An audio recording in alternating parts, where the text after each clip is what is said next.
was confident that the young girls from Auckland would stop and inquire after his well-being, and together they would devise a safe way to extricate him from his chivalry. Alas, the young girls from Auckland were indeed from Auckland, and had continued on their way without giving Sababa's fate so much as a second thought. Which brought him, with his lightning-fast analytical ability, to his fourth conclusion in a matter of milliseconds. 30 feet below the sheer drop-off, he was immobilized in a massive metal machine, surrounded by more sheer drop-off. Carefully, he opened his driver's side door, feeling the whaler shudder under him. The wagon, exactly balanced on the pillar between the passenger side front and rear doors, was not in a forgiving mood for any more mistakes. Sababa gently pushed his door straight up, waited for it to catch, and slithered onto the slope, reaching for any branches or shrubs that might provide him a handhold to survival. He struggled up the bank, digging his soles into whatever they could find, tested, and then climbed again.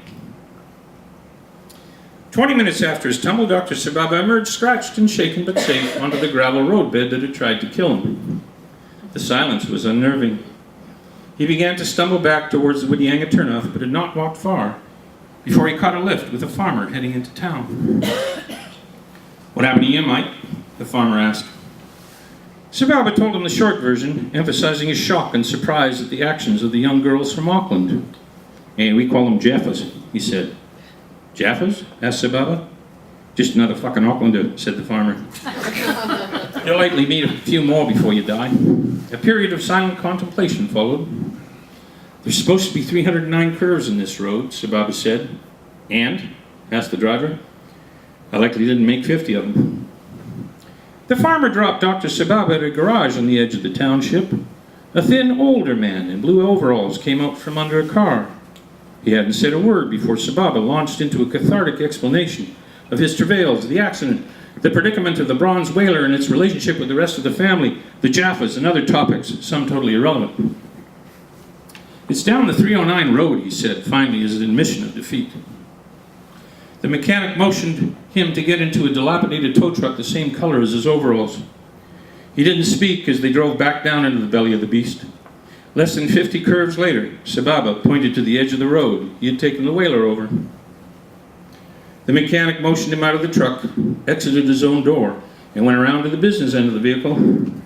He took 2 large iron bars and drove them into the roadbed, a fixed distance apart with a sledgehammer half his size. He swung himself onto the large hook and rode the winch cable over the bank. The speed at which his blue overalls disappeared over the sheer drop-off into space pulled a gasp from Sababa. The man moved like he was executing a pivot in a rugby scrum, and for as much as Sababa knew about both the man and the game, he may as well have. Minutes later, his blue overalls rematerialized back from over the edge and onto the truck bed. The mechanic commenced pulling levers and pushing switches until the cable tightened, and a mighty grumbling began beneath them, 30 feet below. Sababa trembled with the terror of the exercise and what disastrous results he might bear witness to if this taciturn grease monkey was not up to the challenge. But his torment was unnecessary. Slowly, leisurely, the bronze whaler made a steady 90-degree turn, her bonnet now facing up toward the roadbed. A tug on another lever, and she began a stealthy crawl up towards the bank, swerving like the copper shark she was. Another heave, and the Holden climbed onto the 309, facing back towards the direction she had come. Her roof was crushed to the waistline, her windshield and her windows blown out, but she, and every can from the supermarket, was otherwise all there. The mechanic blew on 2 fingers and put the key in the whaler. The engine roared into life. Sababa's mouth was open in awe. "Think you can drive her into town, Mike?" It was the first thing the man had said. He nodded. "How much do I owe you?" asked the good doctor. $40, he said.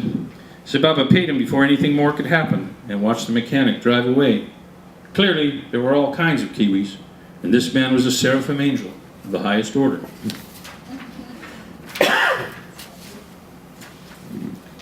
Dr. Sababa found his drive back to Whitianga embarrassing.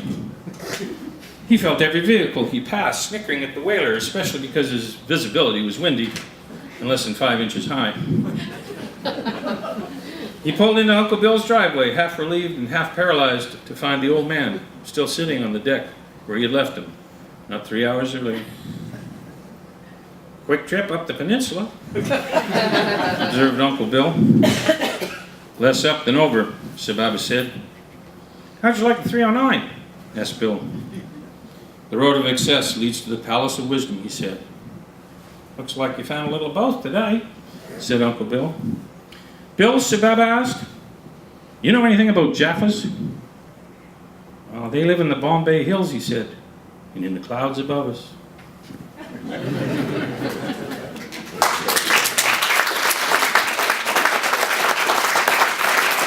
Has nothing to do with the book, but anyway, that's in there. So, I haven't answered this question. There were two things in this one. I didn't start with the plot, I started out backwards.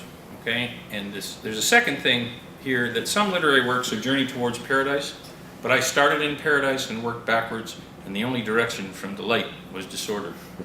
New Zealand now has the same kind of environmental pressure we have. You know, the developers come in, tear down all the trees and name the streets after them. So we're starting to see a little bit of that as well. Now, this is my gold mine. And every year I take people there, say, there's my gold mine. And my cousin bro, who's also in the book, went in the first time I took him and came out with an eel and a totra rail from the railway that was inside it. And if he'd have been a Mexican, they would have put him on the flag, right? But the legend I was looking for, the rumor I had heard about, I found this year. So there's a cave. I found this in February. That's a pre-contact Maori boy, about 13 years old. Obviously died of traumatic head injury, either by a left-handed guy from, probably a Napui from the front, or a Ngātei Hei, or a right-handed guy from the back.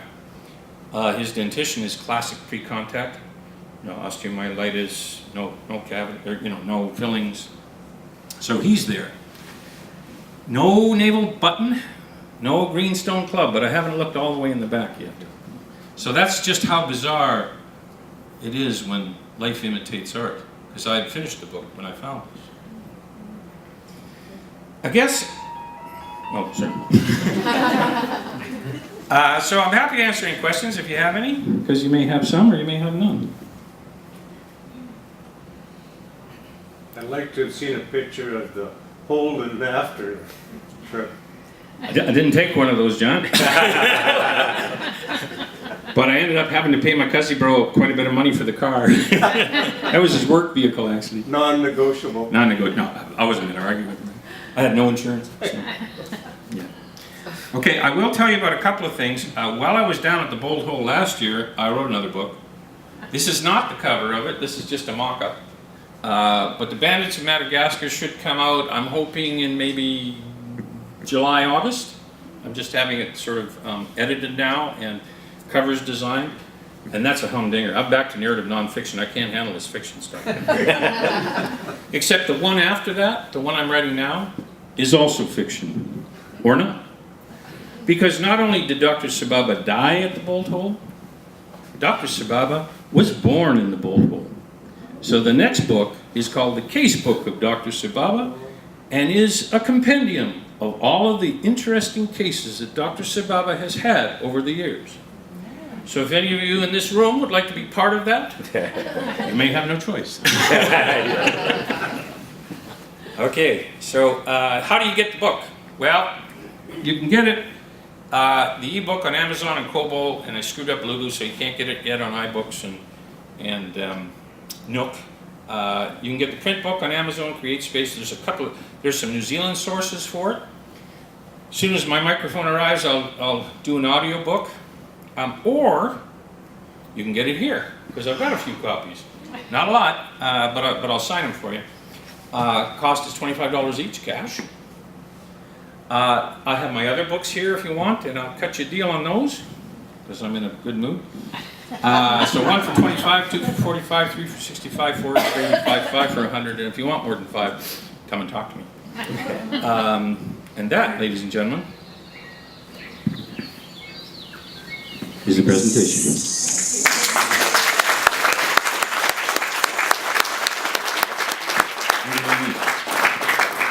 Thank you, Mark. Come on, bud.